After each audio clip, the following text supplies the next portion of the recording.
it downfield. It is. Oh, it's caught.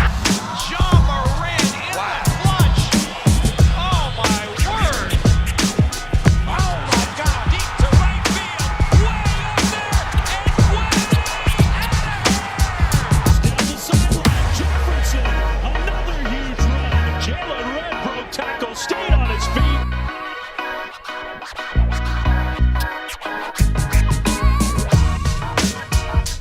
Welcome back, everybody. Hope you're all having a great day today. And yesterday, the Warriors did not disappoint in their return to Cottage Grove for the second time this season, as they actually took on the Lions themselves this time.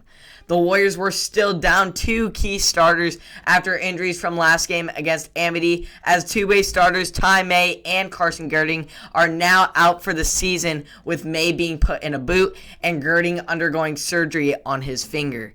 Despite these major losses, other Warriors stepped up in big ways, as Isaiah Blackburn made the move down to offensive guard, paving the way for new starting running back David Griffith, who had himself a day yesterday with 106 yards on 14 carries and the Warriors' opening drive touchdown. Great day for Griffith. His elusive running allowed the Warriors to set up the pass game, with receivers Blaine Guzman and Alec Russell each catching a touchdown pass from Jensen to build up a solid 20-point lead at halftime. The Warriors then kept the pass game going in the third with some trickery, as Chase Beardsley threw one to Jensen down the sideline on a huge halfback pass that eventually set up a rushing touchdown for Jensen. And then later in that quarter, Beardsley would have a rushing touchdown himself. The Warriors then capped off their incredible performance of the day with a backside trap to Josh Peters, who broke free for the final touchdown, allowing the Warriors to clinch the 42-0 blowout victory. 42-0. Huge win for the Warriors. And notice the 0 on the other side. The Warriors defense continued to show their grit, not letting up off the gas, shutting the Lions down both on the ground and in the air.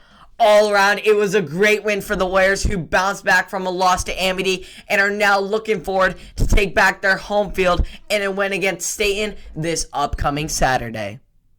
Just an incredible win for the Warriors. Great elusive running by them. They showed incredible poise in their run game.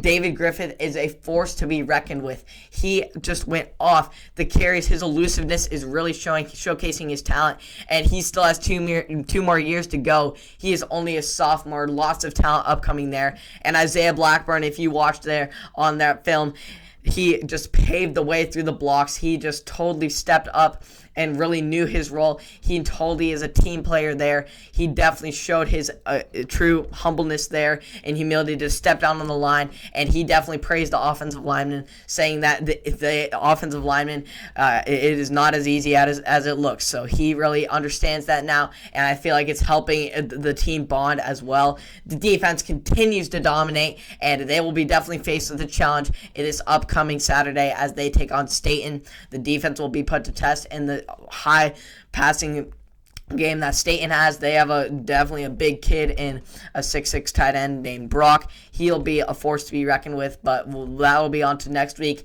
This is a great win for the Warriors, now bouncing back. They have a 3-1 record, and they hope to push that to 4-1 this upcoming Saturday. All around great performance for them. I'm excited for what's to come the rest of this week.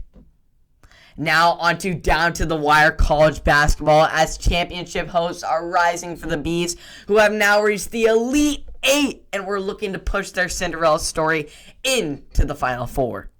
The Beavs struggled in the first half, though, turning the ball over more than they made field goals, which ultimately caused them to fall behind a whopping 17 points at halftime, as the Cougars pushed into halftime on a 9-0 run, while the Beavs were held to a season-low 17 first-half points.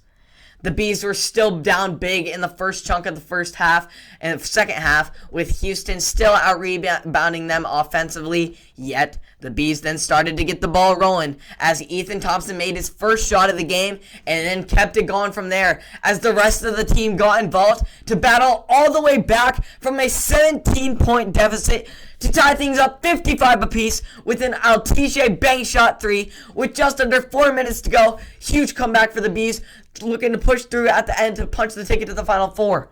But Quint Grimes then hit a devastating 3, and the Beavs then turned the ball over, allowing the Cougars to push a 9-point lead with just 10 seconds to go.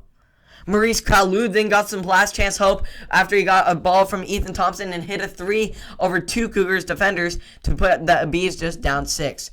But it ultimately wouldn't be enough as the Beavs fell and their Cinderella story comes to an end with a 67-61 loss, coming up short against the Houston Cougars. Now, it is sad we couldn't push all the way for a chance at a championship, but look at how far we have come. We went from a 10-10 team who was expected to finish last in the Pac-12 and missed the tournament entirely to a 20-13 team who won the Pac-12, took down 3 NCAA tournament teams, and was one of the last 8 teams standing when it was all said and done.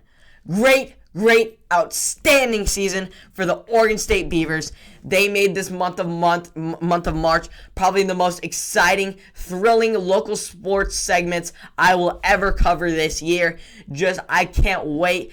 And I'm so incredibly honored to call myself a part of Damnation. What an incredible season for the Bees. I just can't praise them enough.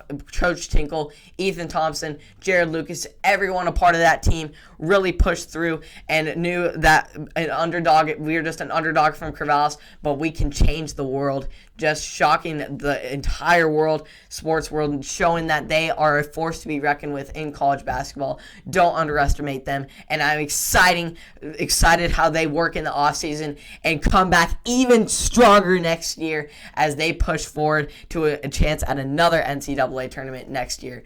Great season. I can't wait for next year. It's going to be exciting to watch these Oregon State Beavers play.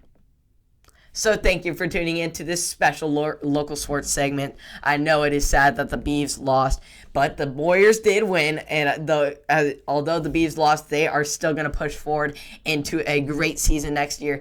They are going to try and push into the offseason, get more work in, learn from their mistakes that they made early in the regular season so they can maybe get a higher seed next year in the NCAA tournament and hopefully push more and more into that Final Four. So great all-around stuff for local sports. You can tune into more of it on Apple Podcasts, Spotify, and or YouTube. I hope you all enjoyed, and I'll be back at you with some national and local sports tomorrow.